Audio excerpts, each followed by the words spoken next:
Hello,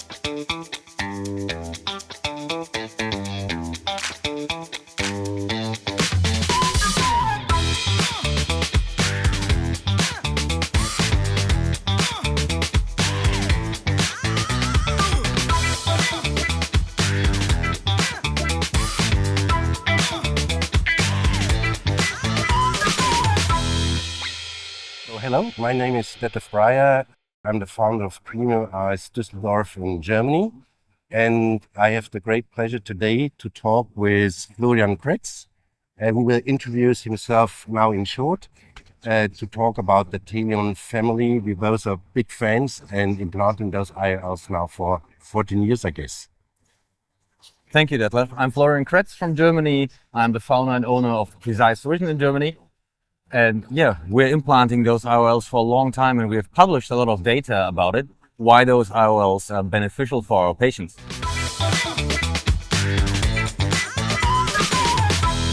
I think sometimes storytelling is a good thing to do. And I remember for me, it really completely changed my mind in eye care. I had a lawyer who was in the NHS system. I implanted a standard IOL, was 15 years ago. He came back the next day, was having a 20/20 vision, was happy, but he said, my friend, he got another IOL, a multifocal IOL. He can see in every distance, and I only can see far. I said, yeah, that's a problem with NHS and private insurances. And he looked at me and said, I'm your patient. I'm not a private patient or an NHS, I'm a patient. That completely changed my approach to treat patients. That means every patient that comes to us is a candidate, first of all, for the best IOLs, and if he refuses to have those or he don't want to pay for them, then I downgrade them. So for me, every patient is a premium patient to the point he decides, no, I don't want a special, I want a standard IOL. So this is my point of view. I learned that approach from you, and I have to say we follow the same way. For us, every patient turning up is a premium patient, and we counsel them for the best individual possibility. And just if they don't want to co-pay for that possibility, they downgrade themselves. So we don't upgrade them. They have to decide if they want to have what fits the best for their circumstances, and then that's what we're going to do.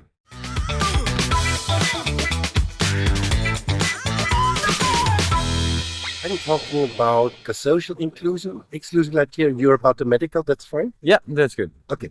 So I think people who are very active in the everyday life, they're very good for premium IOLs and for a presbyopic correction, especially when you have people also driving at nighttime. You have to take another decision when they are not driving at nighttime.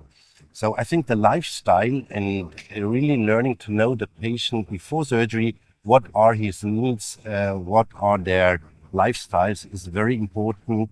So more or less a socioeconomic history of the patient, and to really know what he wants. Again, a very important point is in premium IOL surgery to know what he doesn't want. For example, if somebody says, I have to drive at nighttime, I will not be able to stand halo glare at nighttime. I'll never implant a multifocal IOL or a diffractive IOL or a +3 aid in the Detlev IOLs. I would do blended vision. So this is my point of view from this side. So what are your medical exclusion criteria? Well, medical ones are actually quite simple because they're also dependent on the optic of the IOL. And you just mentioned if patients don't want dysphotopsia, you would never implant a diffractive IOL. Diffractive patterns split light. So every disease a patient has that's progressive, where they are dependent on contrast visual acuity, let's say with macular degeneration, drusen, or also glaucoma, a diffractive IOL could be contraindicated out of its stable before. But it's very different with rotational asymmetry, because rotational asymmetry does not split light. It's two combined optics that you can adjust on the optical axis. So for example, for a comfort IOL, I don't have any exclusion parameters, because those patients still have the full range of light available. It's only a low add power of plus 1.5. And here we can really treat patients that have glaucoma, even with visual field defects, patients that have macular degeneration, because they will also benefit from that little bit more intermediate in their daily life activities. But also I would not use +3, M+, for example, or Vario Max in those cases. I think here the comfort really behaves like a standard IOL for those patients. But everything else that has like a progressive disease, reduces visual acuity, reduces visual field, diffractions or high ad powers are not what you should go for. And absolutely your opinion, and I'm very happy you are talking about this, because there are very conservative people who say, you can't implant a comfort IOL in patients with AMD, but I'm absolutely your opinion. Another medical indication, and I would like to know your argumentation, a patient with high myopia in the staphyloma posticum. The comfort is also very nice because it distributes light more, so the probability to hit the point is better in those patients than with a monofocal IOL. Do you think so as well? Yeah, definitely. The only difference is in those type of patients, I prefer to use the Aconex because the overall diameter of the Aconex is slightly larger and often they have a larger back. Mm-hmm. So those patients benefit from the stability of a little bit harder material and a larger diameter in the back compared to the comfort. But otherwise, the optic is the key, and the optic works well in those staphyloma patients too. How do you think about implanting those low-aid IOLs and glaucoma? Oh, I have to say, with the comfort, we don't have any exclusion criteria, even not in glaucoma patients, because the visual field is not affected with the ad power. And because the light distribution of those lenses measured on the optical bench, the loss of light is so low, especially in relation to the pupil size that they have, that I don't see any disadvantage for patients even with progressive visual field loss. Perhaps going a little bit away, because you were already doing allusion about the design of an IOL. I think what I also like about Timion, for example, if you have pseudo-exfoliation syndrome, I don't like to implant the plate haptics because they're quite big and might stretch the capsular back. So I'm a big fan of the Aconex Vario in unfolding very slowly. Yeah, that's another benefit. You have the same optics available on different platforms. And there the Aconex that unfolds slower, that you can position right in loose capsules, even if you use a capsular tension ring, is a benefit. The other benefit is you often realize that the lens is already slightly dislocated in the back because of the pseudo-exfoliation. By rotating the segment in the right direction, you can make sure that even if the lens dislocates a little bit more, they will still look through the far point. And that is only possible with rotational asymmetry. Every symmetric lens, you will get problems when the lens changes its position over time.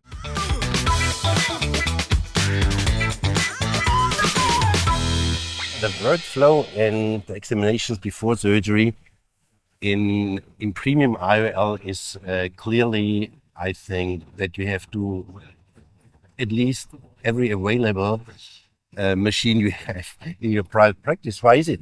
You have to do aberrometry. You want to be sure there is no macular edema, no macular degeneration, so an OCT. So you have to have a regular cornea. So you need all the diagnostics we have today. I think that's the right way to look at it when you implant premium IOLs. I think everything is about setting the right expectations for the patient, especially if then they have concomitant diseases. And for this, you need to rule out every possibility that will influence the visual acuity and their visual field and their contrast vision. So you have to take all those diagnostics into account, and then you can really give your patient a good expectation. What do they need? How will they see after the surgery with different optical designs? And with that, you will have more happier patients too, because you set the right expectations and you didn't overpromise.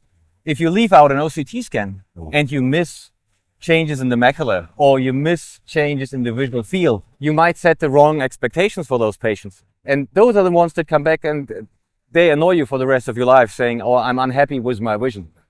So it's really important to take all those diagnostics from the cornea, from the macula, from the optic nerve head, from the pupil into account.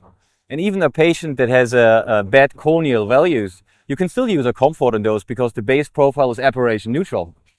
But you have to set the right expectations that he will not have the same outcome as somebody that has a healthy normal cornea. In talking about workflow, which is also everyday life experience, There are different ideas. We personally have a rough examination before, which is objective refraction. I have a look at the glasses. I do the pentacam OCT, not even aberrometry. Yes, with the pentacam a little bit, but no high-end aberrometry. And then I personally consult the patient. I want to know the patient, his character, the way he is, how he reacts to what I'm saying. I think this is a very important aspect. If you're doing premium surgery, you learn to read your patients. Some people say, I want to have all the examinations before I see the patient. So what is your approach? Our workflow is dependent on where the patient comes from. So we only have a few referral patients. So most of them, they come directly for the pre-diagnostic. With those patients, they're already counseled on the phone that we will do all the diagnostic and a counseling session with our refractive counselors before they see the doctor, where the final decision is made. More than 90% of our patients are internal referrals. So they have been patients for us for a long time. They are already counseled when we tell them you have a cataract, you need surgery, about those options. And with that, we don't have that pre-visit that you do with your patients with a pre-counseling. And then they straight away come from the premium counseling. I really think it's very dependent on where your patients come from. If they're referred by an ophthalmologist, if they are standard patients that come from your own practice, and that's how you really have to adjust it, how your practice is built up. But what is always important for the patient, they need a connection to the doctor, they need a connection to the staff, they need trust, and they need to understand. You can only give them a precise prediction if they are willing to undertake all those pre-examinations. Then I think if you do all the pre-examination before the patient sees you, imagine you're going to a doctor and you want to be counseled, and then they do 2 hours of pre-examination, and then you're going to see the doctor. I think I would get nervous when I'm going to see the doctor. I want to see the doctor now. I want to have a consultation. Of course, we need all the pre-examinations, but I think they shouldn't be too much. They should give us a rough idea, see the patient, talk to him, and then do the rest. In some ways, I do agree with you, but I really believe it comes because you have to think about it. If a patient was with you for a long time, and then you tell him, so you already have parts of those diagnostics, and then you tell him now, okay, your cataract is progressing, we should do surgery. So with that, the patient has already seen the doctor and spoken to you. And those are the patients that then go straight into premium diagnostics. We do a lot of phone counseling with our referrals. So for us, it works well to have all the diagnostics done beforehand. And we have a refractive counselor explaining them why those measurements are so important, because they all already have their diagnosis.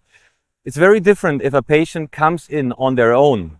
Then they see the doctor first. They do like a pre-check with the doctor, and afterwards they get the rest of the measurements. But for us, that's only a very small percentage that come in on their own to get cataract surgery.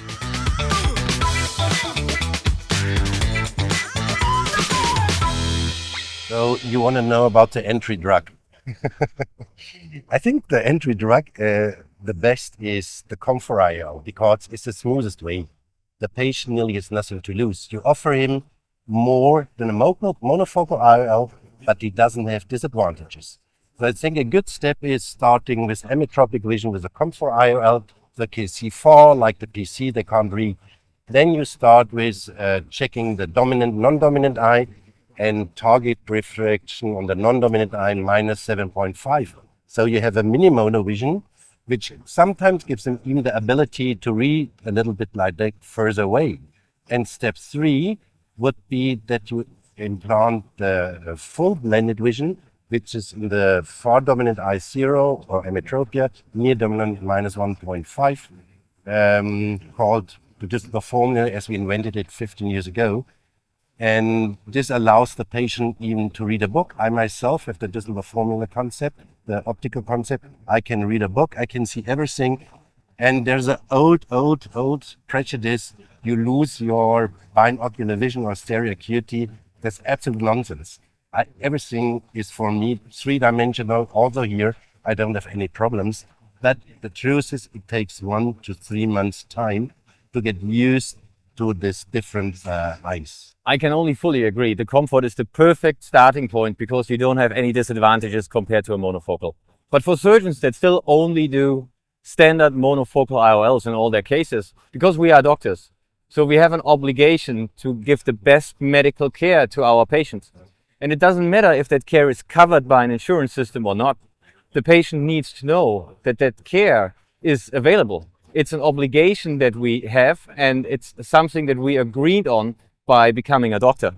So it is important that we really rethink that we have to give the best care to our patient. Even sometimes it's a little bit more difficult, but for the little bit more difficulty you get, the patients copay. So also there is a reimbursement automatically integrated in it. So not offering it is actually kind of a crime, and it's not fair to those patients like Detlev had his one case before from the UK, who only had distance vision after the surgery and was never informed that there is more possibilities that might make his life easier. I really think we should go back there, seeing doctors as seeing our patients as individuals and not being part of this insurance system or that insurance system. Because I myself, I don't want to be treated as a contractor of an insurance system. I want to be treated by my doctor by the best care. And if I say I can't pay for it, I don't want to pay for it. I don't think it's a good idea. It's my decision. But I want to make the decision, and I don't want to make the doctor to take the decision for me.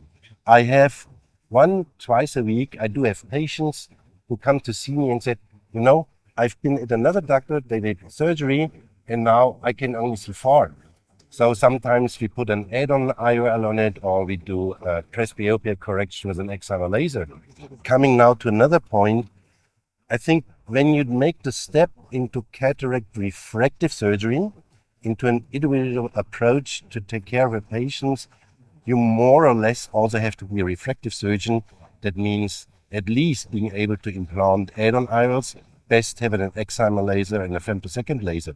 Would you agree on that comment? Definitely, because you need to follow up with the expectations you set. And if it basically was a measurement error or a surgical mistake, you still need to be able to give the best possible care for those patients, or have the right cooperation partners that can take care of issues like this if they occur. Because it's still, with nowadays IOLs and biometry, always in 5% we are off target refraction we really need for perfect vision.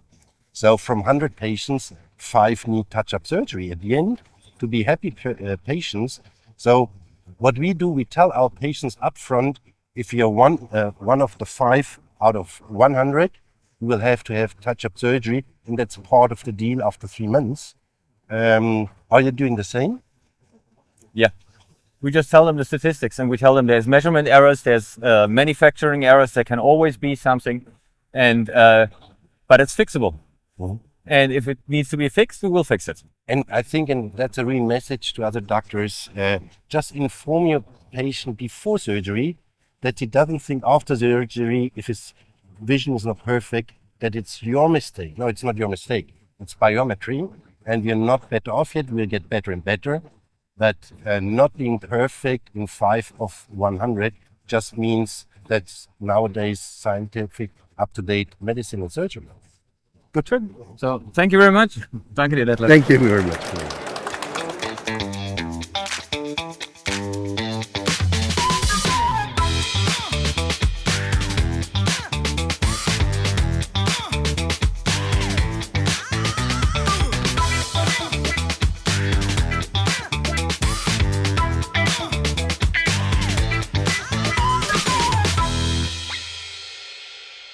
We try to inform the people up front. We call them before, what are your needs, why are you coming to see us? And he gets information material. And in those information material, we show with graphics, scientific publications, with interviews, with patient testimonials, what we can achieve and what is even more important, what we can't achieve.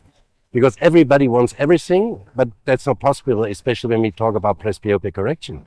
So it must be realistic. Otherwise, if you're not realistic upfront, if you set unrealistic expectation, the problem is the patient not only loses the belief in you, but in all doctors. So we have a really big responsibility, and it's always better to underpromise and overperform.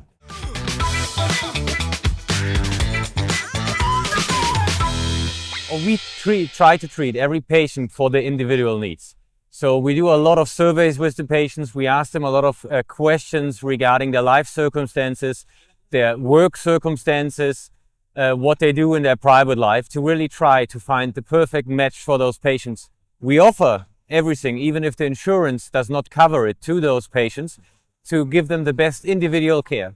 And then it's on the patient to decide if they want to downgrade.